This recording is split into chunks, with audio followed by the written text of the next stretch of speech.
तो ऐसी स्थिति आ जाएगी कि आप सह जाओगे। श्रेया पांडे जी। श्री हरिवंश महाराज श्री गुरुदेव आपके चरणों में प्रणाम। महाराज जी, आपसे हमने सुना है कि श्री जी बिना किए ही दे देती हैं, लेकिन महाराज जी जब कभी कोई प्रतिकूलता आती है तो लगता है श्री जी चाहते हैं कि हम कुछ करें अभी। महाराज जी ऐसे में हम क्या करें, कृपा कर समाधान कर दीजिए। देखो, हम कुछ करें और हम कुछ नहीं करेंगे, दोनों बातें बराबर ही है, दोनों में क्रिया हो रही है।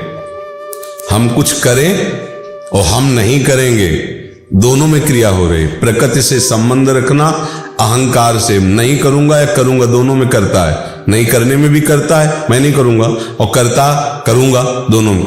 हमको यही मिटाना है। ये जो करूंगा नहीं करूंगा, ये बात हमें प्रभु के चरणों में समर्पित कर देनी।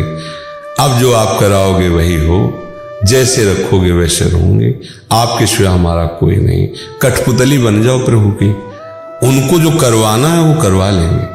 हमें क्या करना है? नाम जप करना है, वाणी गायन करना है, श्री जी की सेवा करनी है। परिवार के जितने सदस्य ने भगवत स्वरूप मानकर जिसके प्रति धर्मपूर्वक जैसा व्यवहार है वैसा व्यवहार करना है, और वो व्यवहार भी उनके लिए नहीं, श्री जी की प्रसन्नता के लिए करना। हो गया, किसका प्रश्न है? हाँ, और क्या?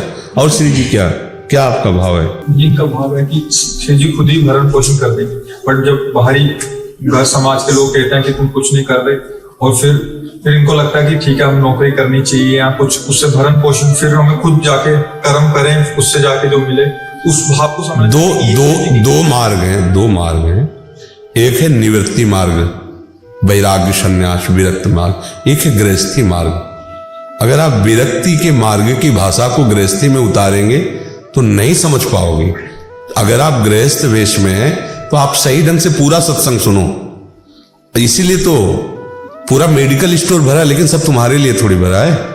तुम किस मार्ग के प्रति, तुम्हारे क्या रोग है, वो सदगुरु वैद्य बताएगा। तो अब जैसे ये कि आपको केवल श्री के, अब वो पूरा समिट गया, एकमात्र श्री को प्राण जीवन धन मान करके और वैराग्य मार्ग का अनुसरण किया। अब उसके लिए कोई चेष्टा नहीं, लेकिन एकमात्र श्री जी को अपना मानकर उनका नाम कीर्तन भजन सब करते हुए, पर संसारिक कार्य, क्योंकि वो प्रवृत्ति मार्ग है, इनका वेश प्रवृत्ति मार्ग का है। अगर उद्देश्य भी प्रवृत्ति मार्ग का है तो फिर आपको लगना पड़ेगा ना उधर।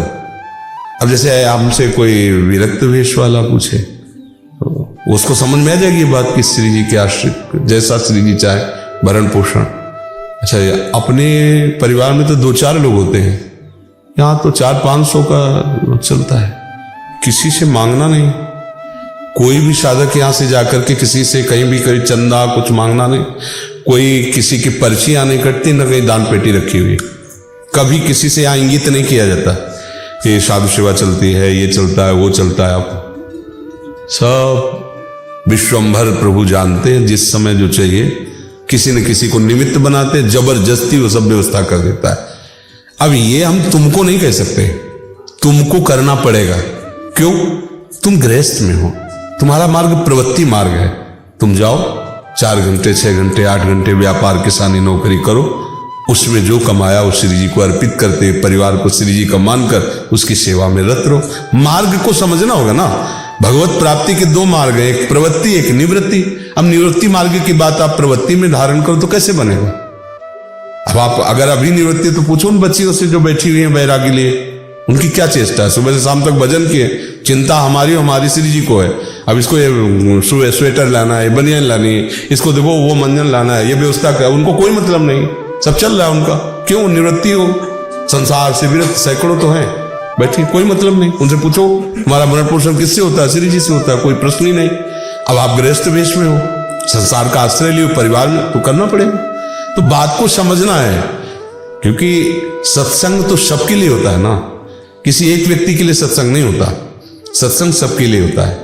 अब उसमें आपके लायक कौन सी बात है? अगर नहीं समझ में आती तो जो सत्संग करे उनसे पूछ लो। मैं गृहस्थ हूं, प्रवृत्ति मार्ग का पथिक हूं, मुझे कैसे, वो बात समझ में आ जाएगी। अब उस शख्स या तो इतना विवेक हो ये समझ लो, तो अब ऐसे भाव। और ये भी देखना है कि परिवार के जैसे 4 सदस्य हैं, बूढ़े माता पिता हैं, ये भगवत प्राप्ति का ये भी सेवा कार्य। अब माता पिता बूढ़े हैं, तुम्हें बचपन से लेकर अभी तक पाला, अब उनके पालने का समय आया तुम्हारा, और तुम अपना तो ठीक नहीं है। वृद्धावस्था एक ऐसी होती है जिसमें शरीर काम नहीं करता। अब उसमें परिवार के सदस्यों का सहयोग चाहिए।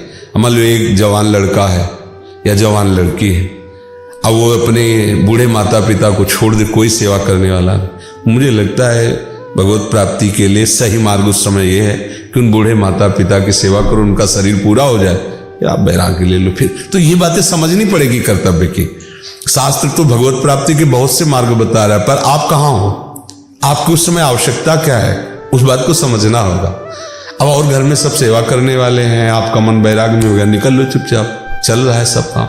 लेकिन ये बूढ़े माँ हैं, बूढ़े पिता हैं, बैरागी की जरूरत नहीं, लेबरी करो, कमाओ, उनको कपड़ा लत्ता भोजन उनको खाओ, उनका शरीर पूरा हो जाए, फिर देखो आपको भगवान की प्राप्ति कैसे होती, भगवान कृपा कर देंगे। बस ये बातें समझ में आया बच्चा?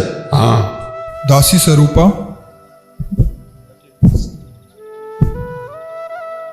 राधे राधे महाराज श्री। महाराज श्री, हम भोले बाबा के भक्त हैं और आपसे शरणागति चाहते हैं और आप ही को भोले बाबा मानते हैं। हमारे को समझ ही नहीं आ रहा। कोई भी कण ऐसा नहीं है जहां आराध्य देव लो, चाहे जिस रूप में मान लो, जिस भाव से आराधना करो उस भाव से प्राप्त हो जाते हैं, चाहे जिस भावना। कोई कण ऐसा नहीं जहां वो ना हो। जो भी नाम ले, हम जो भी नाम ले, क्योंकि सब नाम रूप एक ही परम तत्व प्रभु के हैं और वो सर्वत्र हैं। बस भावना करो, भावना से सब बात बननी है। पर आप प्रगट में आप हमारा संग करेंगी तो प्रिया प्रीतम का रंग आएगा, ये भी ध्यान रखो। अब और रंग नहीं चढ़ने वाला। आप भावना कुछ भी कर सकती हो, पर जैसे आप हमारा संग करो, हमारी बात सुनो, हमारे मार्ग का अनुसरण करो, तो आपको श्यामा श्याम प्रिय लगने लगेंगे। श्यामा श्याम, जैसे एक आए थे अनूप शहर से पीछे, तो उनका हम शंकर जी का मंत्र आपसे लेना चाहते हैं। उनका यद्यपि हम पूर्व मार्ग में इसी उपासना में थे, चले हैं, मंत्र भी पता है, वो भी कर सकते, दे सकते हैं, पर रंग नहीं लाएगा। क्योंकि रंग तभी लाए, जो स्वाद इस समय हम ले रहे हैं उसी स्वाद को आपको रसास्वादन करा सकते हैं। क्योंकि जब हम ऐसे आए हैं, अब हम उधर की रति की बात आपसे नहीं कर पाएंगे, उधर की रति की प्रेरणा भी नहीं दे पाएंगे।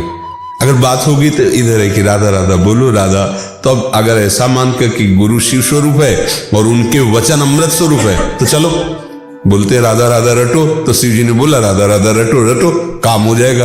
अगर ये बात कि हमारे अनुसार मंत्र दो, तो अब नहीं हो सकता, ये बात समझो। अब आपको मानना है जो मानो, लेकिन हम बोले वो मानो तो बात बन जाएगी।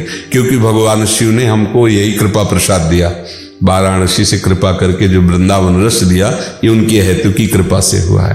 तो अब उन्हीं की कृपा से जहां आ गए, अब यहाँ स्थित हो गए। तो अब जैसे कोई कहे हमने शिव उपासना, अब हमसे नहीं बताया जा सकता, उधर की रति नहीं दी जा सकती, क्योंकि उनकी कृपा से अब जहां आ गए उसी बात को समझा सकते हैं। अब ऐसा नहीं, तो अब ये समझना होगा, अगर कोई सोचे हमसे कि शिव मंत्र दे दो या ऐसा कोई नहीं, बस